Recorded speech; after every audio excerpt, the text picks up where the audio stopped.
Shout out to him again too, man. The dude right here, bro, because y'all don't understand, like, this dude is gonna come up too, because I love support. I just love the Colorado scene for real. When people are really trying to do shit, like really trying to get down, like he's really trying to do this. Like y'all gotta hit him up too. Y'all got businesses going on. Like he'll for sure put you on the podcast for sure. Everybody go follow transparent_podcast_co.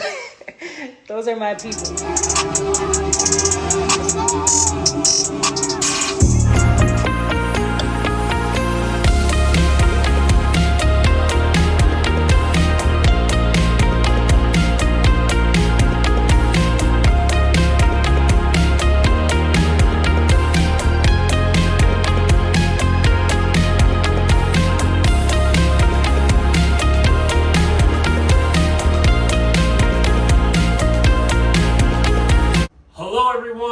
Welcome to yet another episode of Transparent Podcast.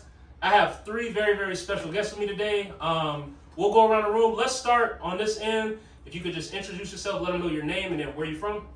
My name is Rick Ward. I'm originally from Virginia, the DC area, and I ended up here in Colorado Springs in 1991. Oh, there we go. And then we may have two very familiar faces to your guys' left. Am I right? Could you guys reintroduce yourself? Because I got some new subscribers, followers, and let them know your name and where you're from. I am Shai Rivera. I go by Shai, and I am actually born and raised here in Colorado Springs. So. Sweet. I'm Brandon Espino, and I was born in New York, raised in Miami, and I found myself here in the Springs. Sweet. I'm just thrilled to have all you guys on. It's a lot of knowledge in this room, not including me. But no, I appreciate you guys for all making it out. Thank you too for coming again. Good to see your guys' faces. So just what I like to do with everyone on the pod, could you just, starting with Rick, could you just tell them a little bit of background, just tell them a little bit about yourself, life growing up, and then we'll kind of go around the room and then talk a little bit more. Sure. So I love it when someone asks that, like, tell me your story, right? Because everybody has a story, and I think it's important people connect with stories and try to find commonality, like in the human race, right? But I grew up in Virginia. My dad was a DC cop and grew up in a neighborhood where they wanted the cops, which means it wasn't always the best neighborhood, right?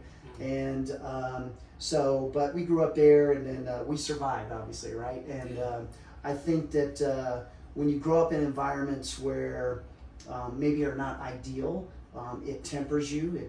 Makes you stronger, right? And there's a whole lot to that story that I'll spare you all the nitty gritty details. I'll share one part though, if you don't mind me. I'm gonna get real, like, okay? Okay. So my mom and dad got divorced. I think I was like 4. And my sister was 6. And my dad was a cop, like I said. My mom was a drug addict. And so those don't go very well together. Yeah. So when they got divorced, my mom didn't have custody of us. My dad did. And she came and took my sister out of school. I think she was in first grade or kindergarten, I can't remember. And I was in the front yard of my grandma's house playing. When I say house, it was a trailer. We lived in a trailer park. I'm not exaggerating. But she came and snatched me up. And they put us in the car, and her and her boyfriend, and they drove us across the border to West Virginia. And they busted down the door of this shack, literally in the mountains, abandoned shack. And there was holes in the windows, there was holes in the roof. And I remember in this shack, once we got in it, it had a dirt floor, but it had a coal-burning stove in the middle of the shack. And so I remember being left alone in there most of the time. My sister was in school under a different name. And I, to this day, I can't stand the smell of burning coal, because like it just reminds me of that, that. And who knows what my mother and her boyfriend were out doing.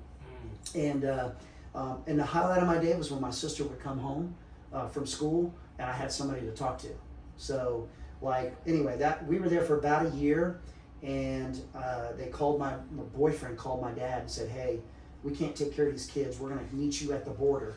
They would not cross the border because they didn't want, my dad was a cop, and all that, and they just didn't want to get arrested, I guess. I don't know. So my grandma told me the story. And so she was there with my dad, and literally they opened the car door and just pushed us out and said, get out. And we ran across the border and to my grandmother and my dad, and they took us back to the trailer park, which was, I thought it was heaven, because it had indoor I could use the bathroom inside.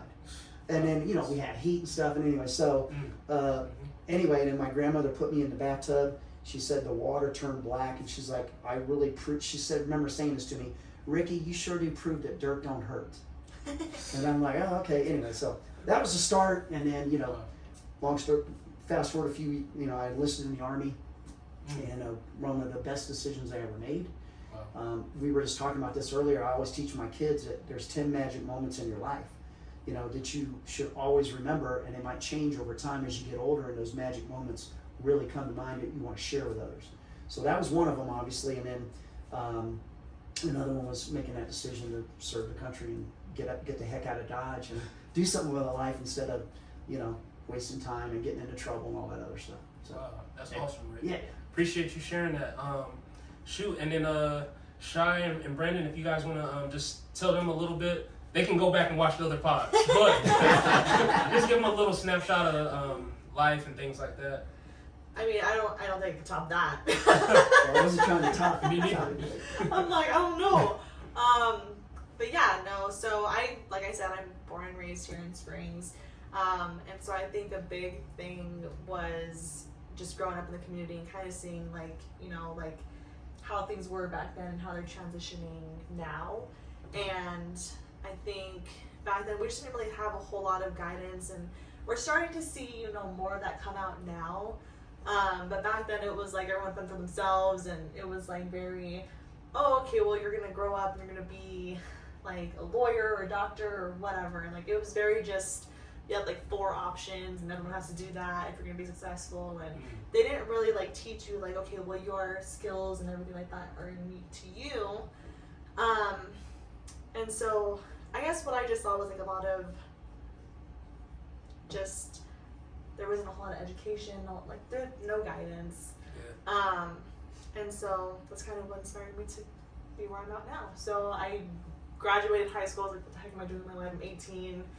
I'm gonna go work at wherever I'm supposed to work because that's what I'm being told to do. Yeah. And so I actually became a CNA. Well, yeah, I got certified as a CNA. Okay. I worked as a CNA for a little bit, and I was like, wow, you know, I really like helping people, but like this just isn't, you know, what I want to do. Like it was hard. Yeah. Like, I was seeing people die. I was seeing like people being left by their families, and I was like, I really like helping people, but this just isn't it for me. Yeah. And just didn't align with what my skill set was at the time. And so I was like, okay, well, what am I going to do with my life? Like, I can't be a doctor because that's just out of the question. I don't want to be a lawyer. It's just not my skill set. Yeah. And so then I actually went into banking. Mm-hmm. And I guess that was kind of the turning point for me, because I realized, like, okay, hey, I'm not alone. Like, there's other people that, you know, had no idea what, you know, like how to budget or what credit was or what credit entailed, or, I mean, people were just lost. And I was like, I was lost. I didn't start learning this stuff till I started working at the bank. Yeah. And so I was just really grateful that I had the opportunity to work at a bank and learn those things. And so I kind of became obsessed with it. And I was like, okay, well, like this really helped me out. And so like, how can I help others? Like, especially like, you know, people that grew up with me, especially in this community, because I grew up here. Mm-hmm. And I want to see like a better, you know, Colorado Springs for like the youth and even people who aren't, you know, who've been here for 40 plus years or whatever. Yeah.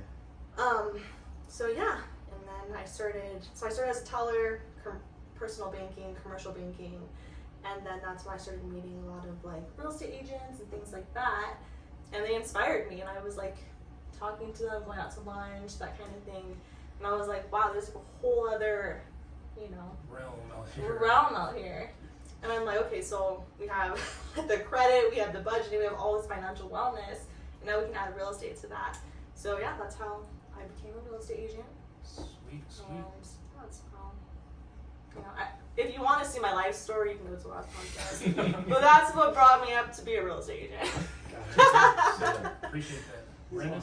Right on. So, I'm Brandon Espino, and I am from New York. Family kind of moved down, transitioned over to Miami. That's where my grandparents were. and that's where I was raised by my mom, and I grew up just raised by my mom and with my older brother as well.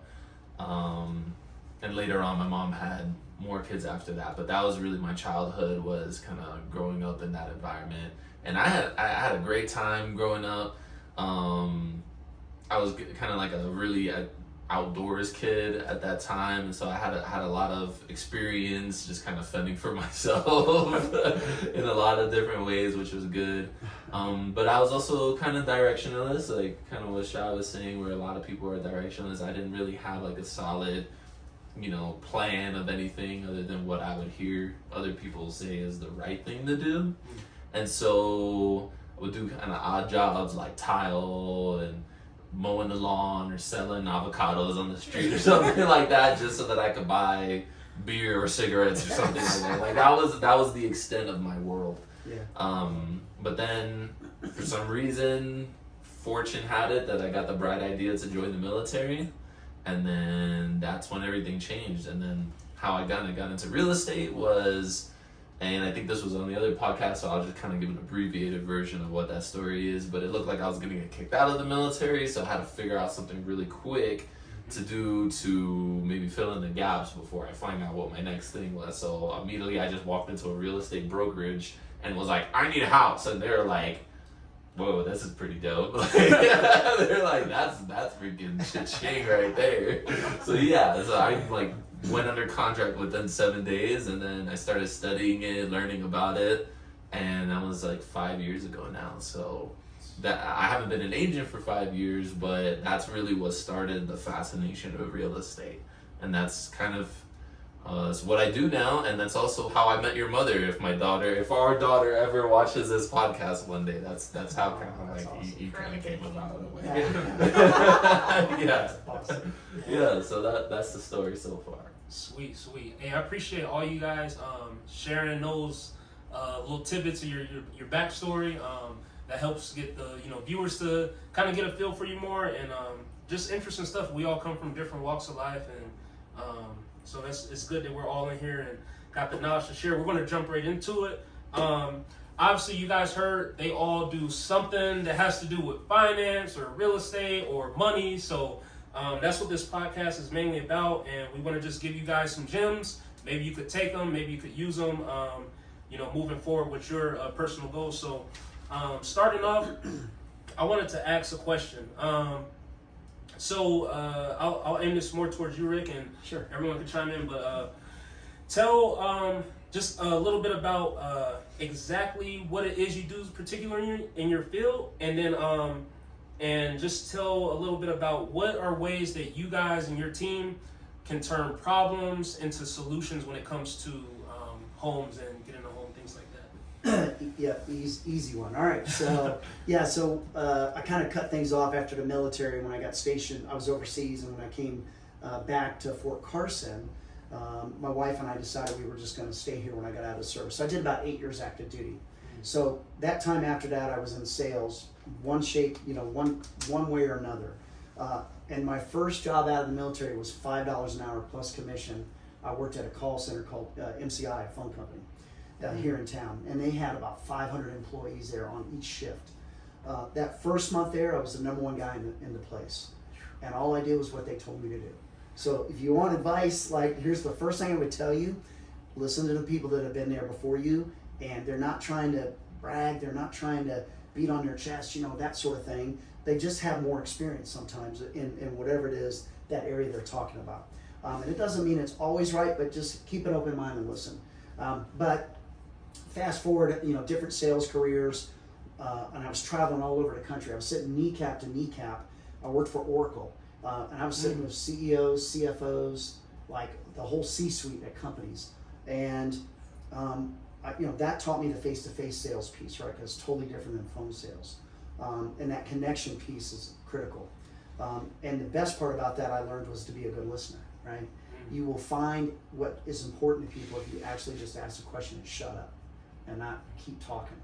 So you talk less, you sell more, right? And when I say sell, you're actually helping. Just replace that word. So sell with help.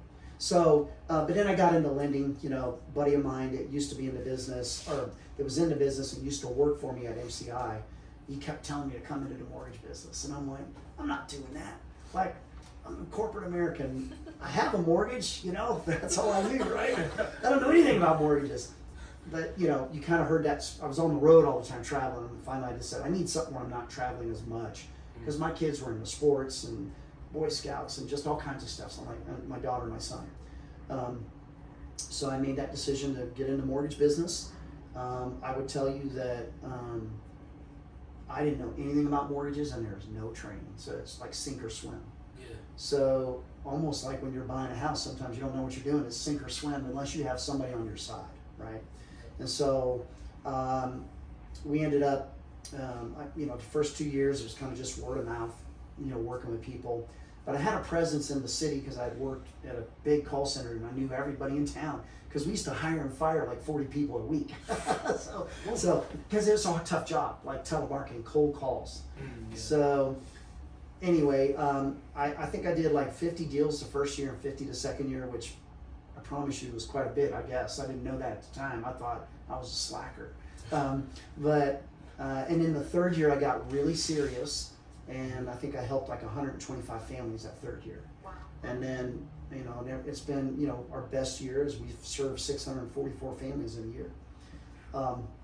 So anyway, so what makes us stand out? Yeah. I feel like my specialty is working with the veteran community or active duty military members. I think people like to do business with people they know, they like, and they trust. I know that's not new news, but it's important. It's easy to know someone if they have a similar background, like, you know, our military service, right? Like the three of us, right? We got a common thread that, you know, we didn't read it in a book, we did it, right? Yeah. And then people like you if it's not always about you and all you do is talk about yourself. We only talk about ourselves right now because he asked the question. That's the best. Like, no wonder we don't like you right now. It just goes on and on and on. And then trust happens when you say you're going to do something and you carry through with it. Or if I tell you something, I'm not going to do something different behind your back, right? Yeah. So, and that'll carry through with anything in life, not just our business, right? So, and then really what makes us stand out, I found that in this, I'm licensed in 50 states. I just finished that up like recently, okay? Wow. Let's go. A lot of work. Incredible. But you work with military members that come here, and then those of you in the military know when you PCS, you know, if you like somebody, you'd like to continue to work with them. So I wasn't doing that. I was only licensed in Colorado 3 years ago. And by the way, I've been in the business, this is year number 12, okay? So, but when someone would PCS, you'd have to hand it off, and you hope that they're going to be taking care of them, right? And I found out that that's not always the case. Why don't I just figure out how to get licensed in these other states?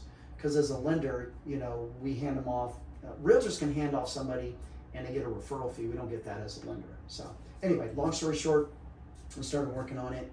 I think that, you know, when you work with us, we'll be your lender for life, right? Whether Bryant thinks I'm his lender for life or not, I am, right? Like wherever you go, I'm going to follow you and help you, right? Yeah.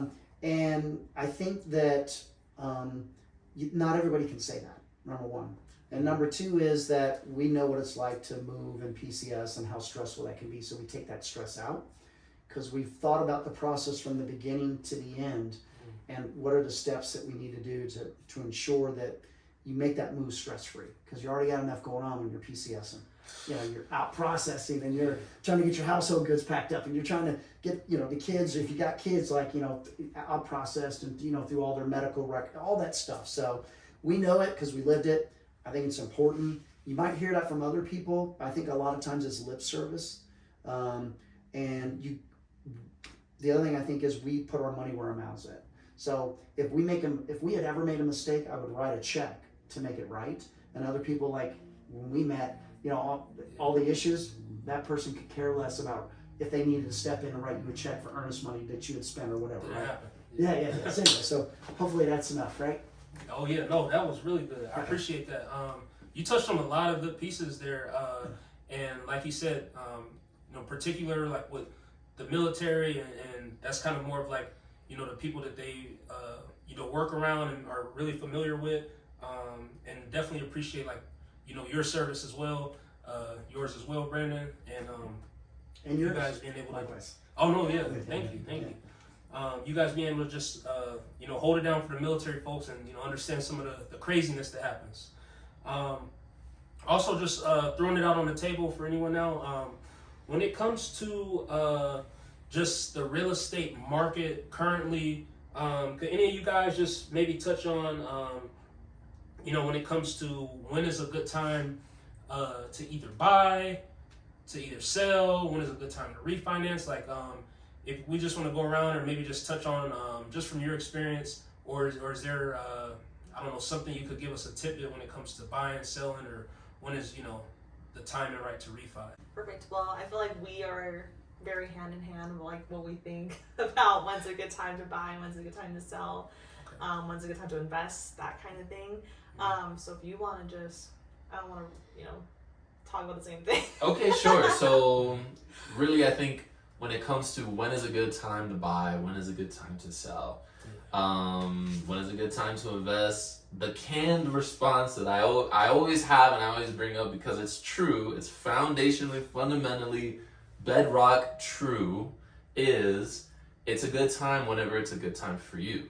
Whenever your personal needs, whenever your personal situation fits for, okay, it's a good time to buy, maybe you're tired of renting, whatnot, the market is kind of irrelevant when it comes to that stuff. Now, obviously, there are some gradients when it comes to where we're at in the market. So, for example, or with that being said, right now in this particular market, what do we know to be true? Right now, interest rates are high, relatively speaking, to how they were if you were to compare them to a couple of years ago. Mm-hmm. However, if you were to compare them over a longer period of time, maybe that might change your mind on whether or not they're truly high or not. But in certain submarkets, you could say that it's a bad idea to buy if what you're looking to do is to buy a rental, and then you're buying turnkey rentals in places where the rent to mortgage ratios may not make sense, and so it may not make sense in that context. Mm-hmm. However, what I'd offer anybody who's thinking about, is this a good time to buy, sell, refinance, whatever it ends up being, is speak with a professional and be honest with yourself. Don't hold anything back. Don't be ashamed of where you're at or what your situation is. Just say, hey, here's where I'm at. Here's what I like to get to. What is the way that makes sense? And hopefully if you have a trustworthy person in your corner, which I'd like to think that we are, and Rick is as well, that we're going to give you the best advice possible, and that's going to be in line with what the market is. I don't speak for myself when I say I'd rather kill the deal than to let the client die, right? Like I'd much rather no paychecks happen than paychecks happen but it's in bad faith. And so just speak with a professional that you trust and see if it's right for you. I think that's really what it comes down to. Wow.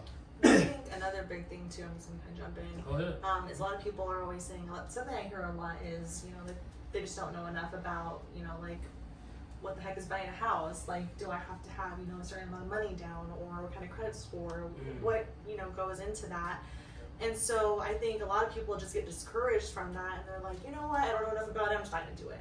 And so I think that if, you do want to buy a home, you do want to start investing, or whatever it may be for you, that you just take that first step and you talk to a professional and at least, get that consultation and see if it does make sense for you, because it could make sense for you now, maybe a couple months down the road, whatever it may be, but that first step is just to have that conversation. So I always encourage people, don't hesitate to have that conversation, whether you're ready, whether you're not, you shouldn't feel pressure to do that, so.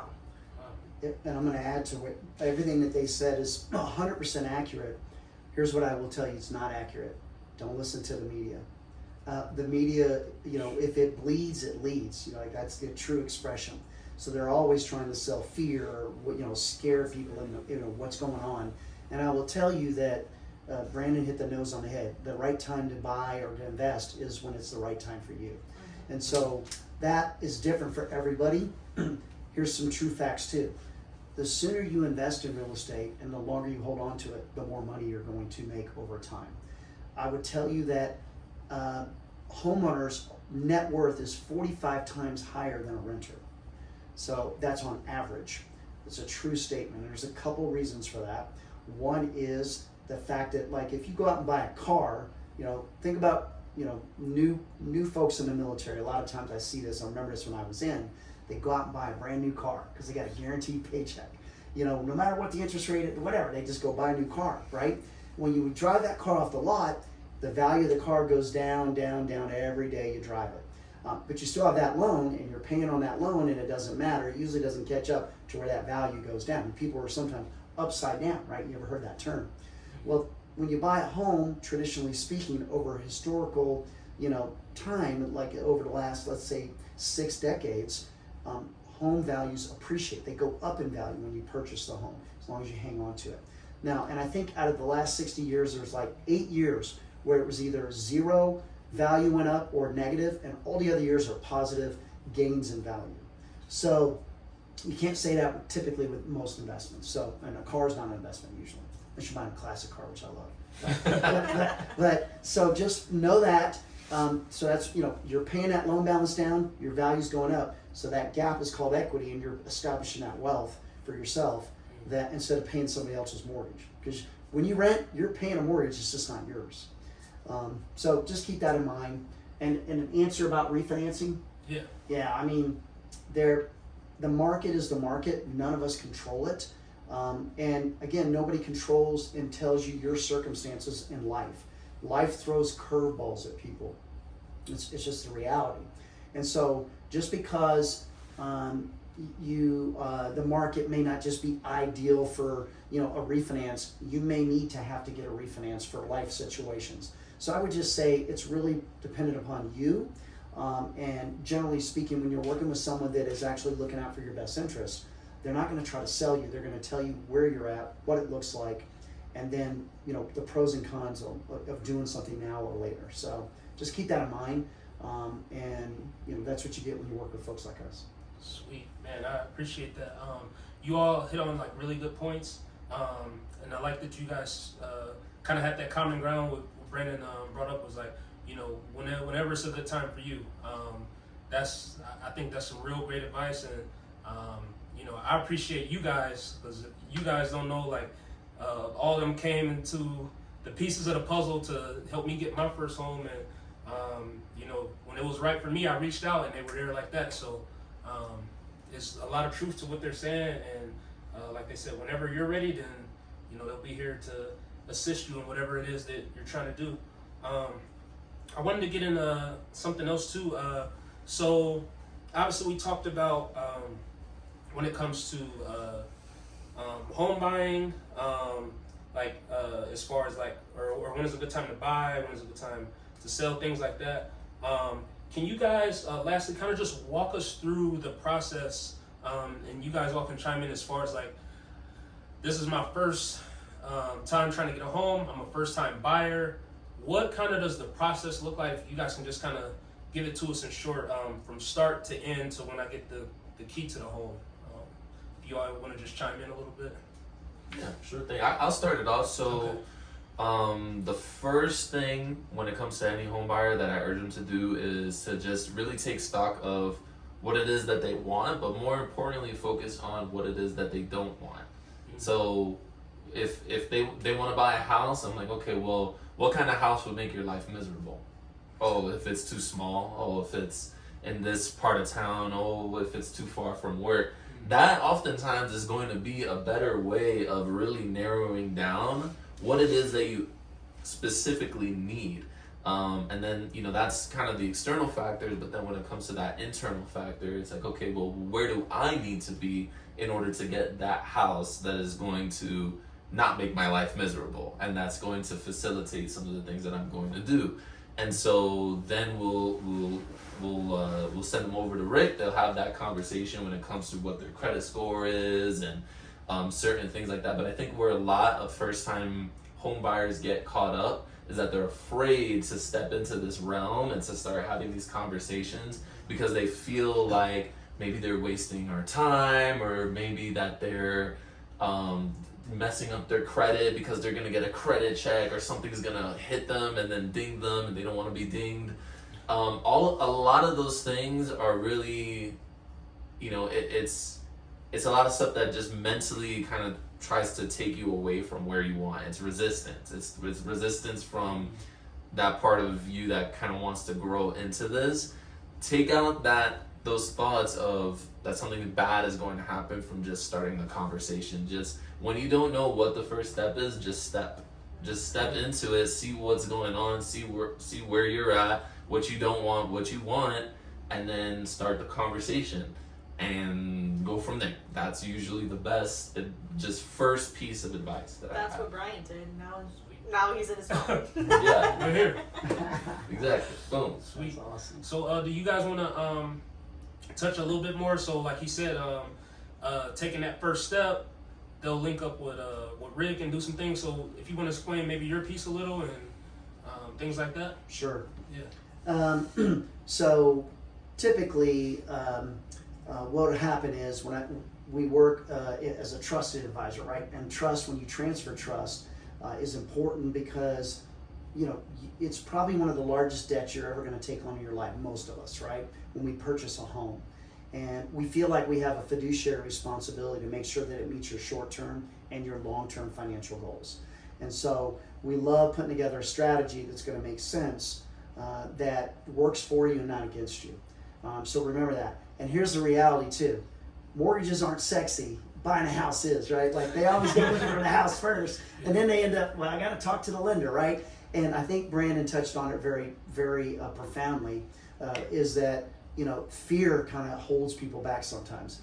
And on the other side of that fear is everything you're waiting for and everything you want in your life. So just, you got to, like you said, like 7 seconds of courage, just step past it and just put yourself out there. The other thing I would share with you is don't hide or lie about anything, because we're going to find it out anyways, right? Because that's our job, right? So we're going to find all those things out. So just be very transparent with your lender that you're working with, because it's just important, because we oftentimes what you think is going to be something that's a showstopper, it may not be, okay?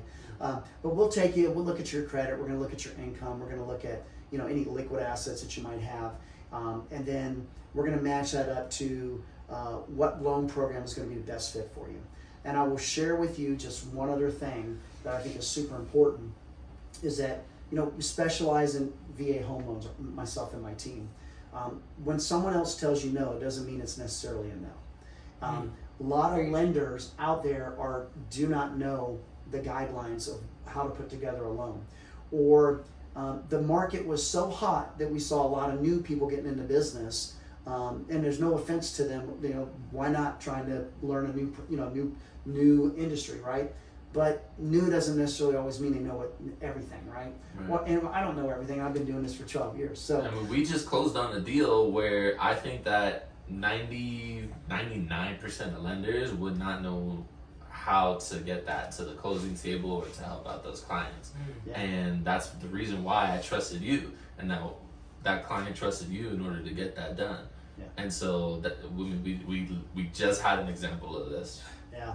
Well, and here's what I think is important too. You got to be calm in the chaos, right? Mm-hmm. Like everybody out there saying, "Oh, the market's crazy." Well, what they're telling you is that I have no control. I don't know what I'm doing. So, but trust me, right? And we are not that. Like, we are the calm in the chaos, and that's what people need in any market. There's no such thing as a bad or good market. It's just a market that we're in, and the opportunities that presented to us, and what are we going to do to kind of tackle those opportunities. So just know that, and what you don't want to know all the boring nitty-gritty details. Just know that we hold your hand the whole way. Okay? Wow. I really appreciate the breakdown. Like, you expounded on it, both of you guys, really well. And like, as a first-time home buyer, like, I know things can seem crazy, but like the important thing I believe you touched on was trust, and taking that word and putting it in, I guess, context for me. I felt trustworthy working with Brandon, Shai, yourself. Like, I just felt like I could trust you guys. So it seemed like for me, I felt stress-free the whole process, just because I trusted you guys. You guys did whatever stuff it is you guys do, and I knew that you guys had my best interests in mind. So that's very important. What they touched on is having someone you can trust, and like you said, someone who can assess what's going on, in the chaos, but see like, okay, this is the best game plan to tackle it. And like he said, like whenever you're ready, then they're going to be ready. So really, really good. Lastly, for anyone who's watching this podcast, they maybe learned something, took some nuggets, all that good stuff. What's the best way they can either reach you guys or things like that, or follow you, or get in touch? Just go around. Yeah. Let's start down here. Go ahead, Brandon. Yeah, so you can find us on Facebook. We're the Nebula Group. You could also look us up individually as well. Shai Rivera, Brandon Espino, and that's a really good way to reach us is over Facebook. You could also just give either of us a call. We're both very easily Googleable, so just Google our names and you're gonna find us. Shai, got anything to add to that? Call, text, email, Send a Facebook, pigeon. Instagram. Send a pigeon. That works too. That's old school. Contact Brian. So contact us. Just hit me up. Yeah. Rick, this is their first time or their first time seeing you on my platform. So what's the best way to get in contact with you as well? Yep, I'm going to show you. Here it is right here. Uh-oh. Ooh, This is it right a here. QR code? This cell phone. I was like, 2023. No, so my cell phone number, 719-229-0375. When I say my cell phone is the best way to reach me, I truly mean it, because we're working with military members that are deployed overseas. We're talking on WhatsApp, Signal, whatever it takes to connect at all hours of the day or night. So we kind of built our business around that. So, and you can follow me on, Rick Ward Vet on Instagram, and my Facebook page is out there, the Rick Ward Lending Team. But I love it when you go to my personal page, just Rick Ward, and you'll see my old mugshot from 1980 something when I was. We didn't have cell phones back then, right? They took your picture at basic training. And that's the one I have. So check it out. You'll see that I look exactly the same. It's a very handsome picture. Thank you, Brandon. I go back to it to comfort myself. It's so nice. It's true. It was too his nice. wallpaper for a little bit. There it is. Hey, real estate, money, mortgage, and comfort needs all in one.